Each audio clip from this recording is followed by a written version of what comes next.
What's going on YouTube? This is just going to be a video talking about the difference in freestyle between a tiny whoop and a 2.5 inch and a 5 inch. Basically what it's like to fly a micro versus a big quad. I mean, a lot of this is common sense, but I figure it's an interesting idea for somebody, especially someone who's exploring getting their first drone and wants to see what it's like, what kind of space you need, etc. So we're starting off with the tiny whoop here. This is a stock Meteor 65. And as you can see, you can do quite a bit of freestyle with it in a small space. Right now it's a little windy, so some of these maneuvers are a little bit harder. And this thing kind of has a tendency to get blown over. But other than that, it's pretty fun. It's great for small gaps and stuff like that, flying indoors. When you crash, you don't take damage, so that's good. But as you can see there, a little bit of wind, and it's very hard to hit a small gap like that. So what are you going to be doing when you freestyle something like this? Well, obviously small gaps. You can still do trippy spins, but you don't have power to pull out of stuff like that. So you can see I just hit the ground there. Flight controller kind of freaks out sometimes with the prop wash if you're trying to pull out of something super heavy. Let's see if we can go with the slide here. Ooh. But yeah, it's super fun, especially at like a park like this. And this is for a stock whoop. This has got quite a bit of power. I think that's probably because they used 35mm props instead of 31. And so that means it's really not too bad flying in an open space. But it definitely shines in a smaller area. Like indoors, if you're going to be doing mostly freestyle at like a park or something, definitely go with a 75mm whoop. If you're trying to fly inside as well, I just like 65 because it makes indoors feel larger. So that's what it's like. You can still do, like, let's try a Rubik's Cube here. You can still do stuff like that, like a Rubik's Cube. We're running on a battery inverted yaw spin. You can kind of do an inverted yaw spin, but not great. You can do Matty flips. You can do trippy spins, I said that already. You can do pretty much whatever you want. You can power loop. You can weave in and out of stuff. It's a lot of fun. But you're not going to get the same flying, floaty feeling as a larger quad. So let's switch over to a larger quad and see how that feels, what it looks like. Also, side note, I have all my models here, and there's really no point to it. Also, I think my SD card is... I hate when this happens. I think my SD card has like a bad connection. I don't know if it's the card itself or the remote, but as you can see there, it just went to the models page. All right, so I'm gonna unplug the whoop here. So we just flew that one. And then we're gonna have to switch goggles here. This is what I use for flying whoops. It's just the goggles V2 from DJI with the adapter in there, and then an analog module. This is the eSheen Pro 58. It's like a super cheap analog module, like $20 on AliExpress. And that's been pretty good. The picture quality is better than like a cheap Beta FPV analog goggle. But it's you know, you can't expect too much from. It's not really meant to have an adapter. I feel like the HD0 goggles with an analog module would be like a great setup, especially if you fly HD0. And then this is what I use most of the time. I got a really good deal on these. Before the Goggles 3 came out, I still had a great deal on these. This is the DJI Goggles 2. And if we're talking price, I mean, analog and tiny whoop is just the way to go for freestyle, just because crashes are not going to cost you anything for the most part. Like this whoop has been crashed from hundreds of feet in the air. It's held up. Nothing bothers it. If you break a frame, it's like $10 for a new frame. Transfer everything over. You probably won't have to solder much. Most of the motors are plug-in. Other than like repairing from a crash, you probably won't have to solder too much. Even the cameras plug in, so assuming you're willing to just buy a new camera instead of trying to salvage the one you have, no soldering needed there.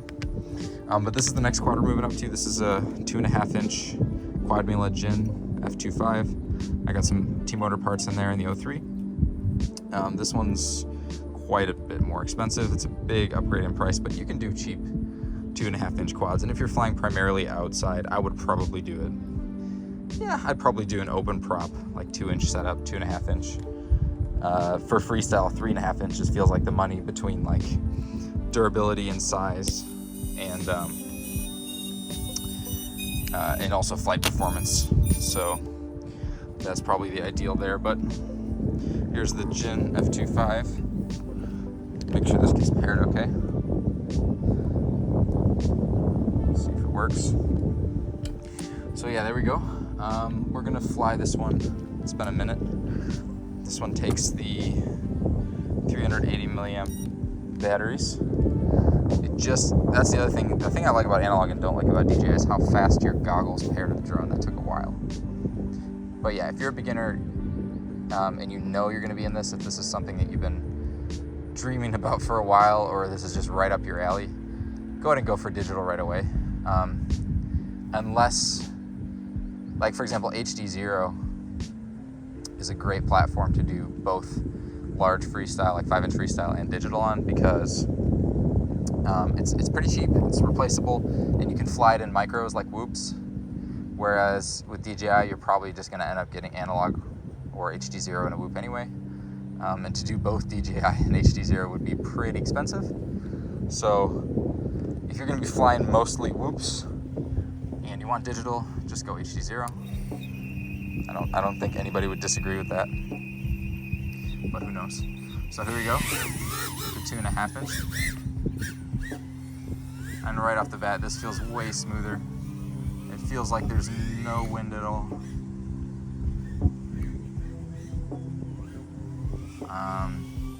Let's see. You got a lot of power. This is 6S, to be fair. It probably would have been better to go to like a 4S or 3S quad instead of straight to a 6S. But it's 2.5-inch, so this is not, you know, like a 4-inch or a 3.5-inch 4S quad. Probably has a comparable amount of power to this. But this thing, as far as durability, this size will also be very durable for you. This thing has been dropped from hundreds of feet in the air straight to the ground, and it's done fine. Let me make sure my stick cam's in view. Yep. So it's been fine for durability. Probably even more durable than a 5-inch, if you ask me, just because of the difference in inertia. But stuff like Rubik's Cube's way easier to do. Inverted yaw spins, no problem, easy to execute, consistent, pretty snappy. The speed is faster speed, but it's still slower paced unless you really up your camera angle than a 5-inch. So that's something to keep in mind. You can do all the same moves pretty much, but you're not going to be shooting small gaps. Ooh. Okay, let's test out the durability there. That was an awful natty foot. So as you can hear there, something's definitely wrong with the prop there. So let's take a look. Let's see what we got here. Where's the messed up prop?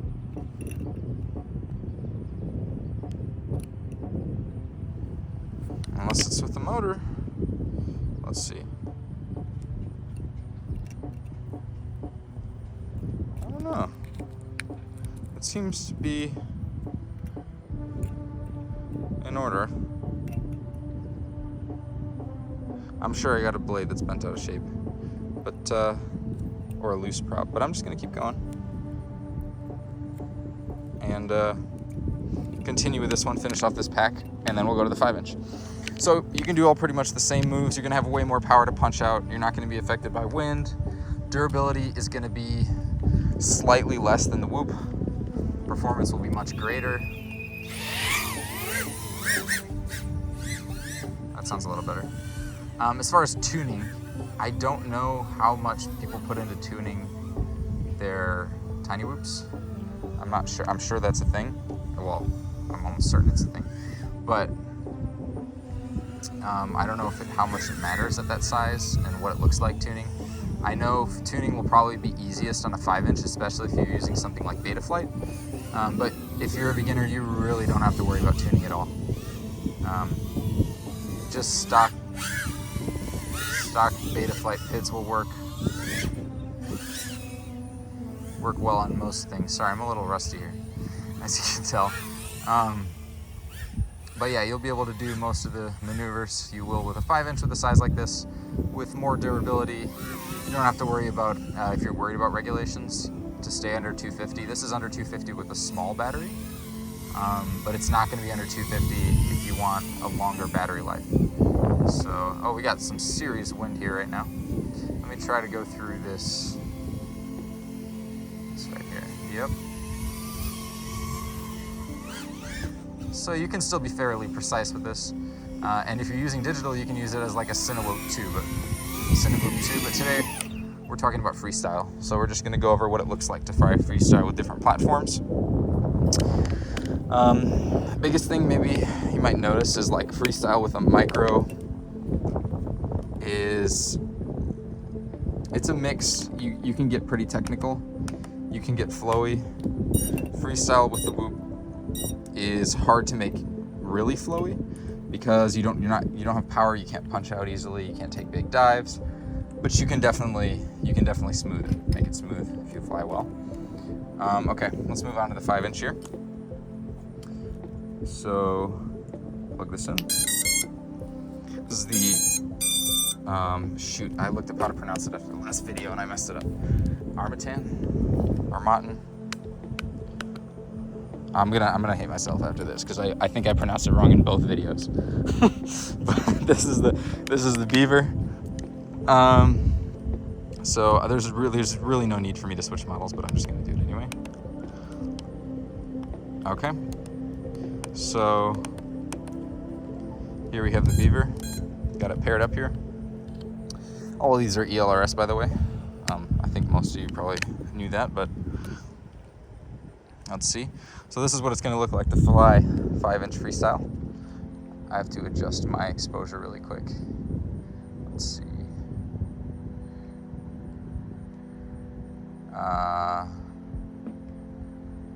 What's going on here?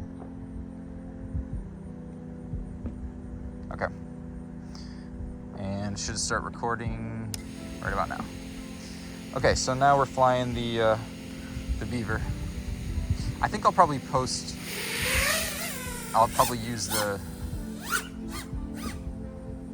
OSD from the goggles as opposed to the 4K footage from the 03 itself, just to kind of make this feel more consistent and show you what the OSD looks like for all the quads, and because the quality is so bad with the Whoop feed anyway. And this is trying to show what it's like to fly. But as you can see, digital is way different to fly with. Okay, so with a quad like this, you got all your freestyle moves. Pretty much any freestyle move is going to be possible with this. It'll be a little harder with small gaps, and what I notice is the fling is what people call it.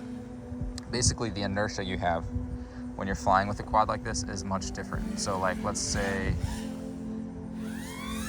I do one of those. Look how far I'm flying backwards without any throttle. That's pretty far. So it's just it's a way more flowy feeling. And this is not even a heavy quad. I don't have a GoPro. I'm not using a huge battery. I got pretty high kV motors. Like, this is a pretty sharp flying quad with a light-ish weight frame. I think it's like 120. And it's powerful motors. And as you can see, it still has a lot more travel. You gotta really fight to change directions fast, unlike the 2.5-inch. The Whoop is just underpowered, so that doesn't necessarily like reverse directions that fast either, but you get the idea. So you can do all the same moves with a 5-inch. Just gotta watch your throttle. But like, I'm not gonna be bashing it around here. Maybe some people will. It's just so easy to clip a prop or something, and you're really likely to break it as opposed to bending it back and keep flying. So With a 5-inch, you just got to keep that in mind. It's probably going to cost more, even though you can do a 5-inch for like pretty close to the price of a whoop, I think. Not that far off. It's just the repairs are going to cost more either way. So that's something to keep in mind. But if you want it to be super flowy, this is the size to do it with. You can just send whatever you want.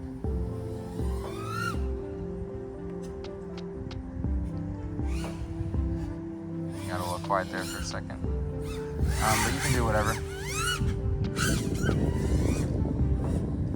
And you'll be able to do it easily with the 5-inch in comparison. You can go far, you can go fast, but you will hit the ground hard, and it will cost you. So that's something to keep in mind.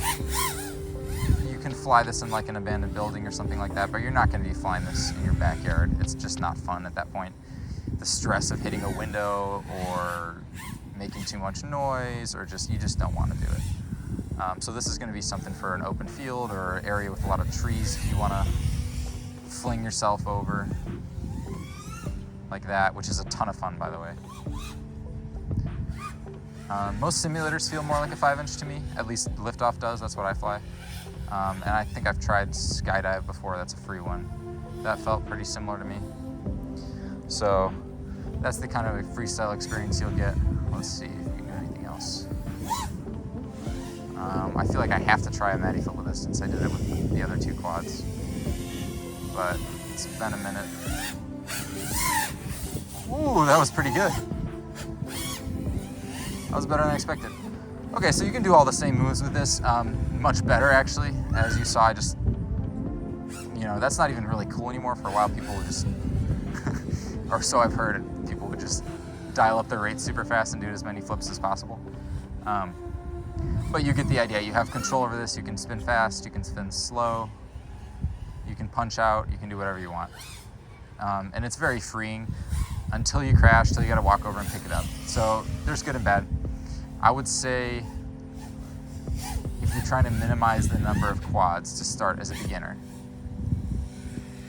I'd say most people probably would end up happiest if you start with a whoop just because of the hours you get.